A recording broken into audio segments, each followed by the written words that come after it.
going to talk about skill systems. Basically, we're going to show you the evolution to where we are. The current skill system that people can play with in the playable demo and that we're going to show here, it's not final, but what we thought we'd do is we think it's on the right direction, and we thought you'd really enjoy seeing kind of how we got to where we are. So we'll start with a little bit of a retrospective. The original Diablo, skills were obtained from books. They just dropped off of monsters, and you can get them, from anything. And the thing that was great about that was really simple. It was easy to understand. I got a book. The book gives me a skill. And getting a skill from a random drop really plays into the core of Diablo, which is items. So we also looked at Diablo 2. Diablo 2 was one of the first games to really introduce a skill tree as the way to acquire skills. And it had a lot of great pros. It gave us the ability to differentiate between different classes, make a whole bunch of different possible builds, and really make each class very unique. And not just each class, but every player could have their own take on that class. And that's definitely something we wanted to keep for Diablo 3. So we also looked at other games.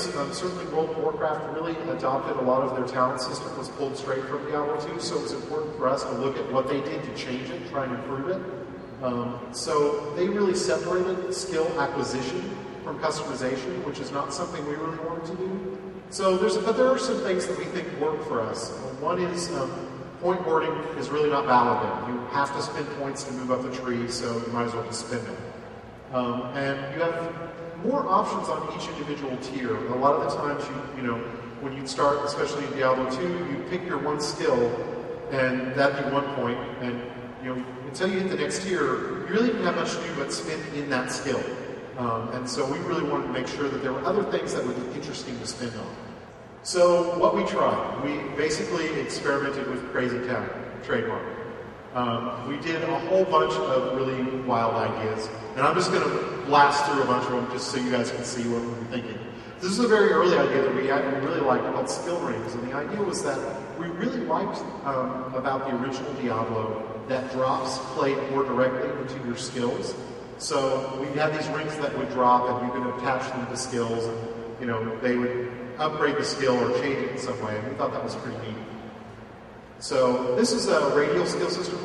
We thought it was kind of neat to build out from the circle, but what we decided was that it essentially was no different than a normal kind of vertical skill tree, and because of that, we didn't really see the point of just changing the look of it.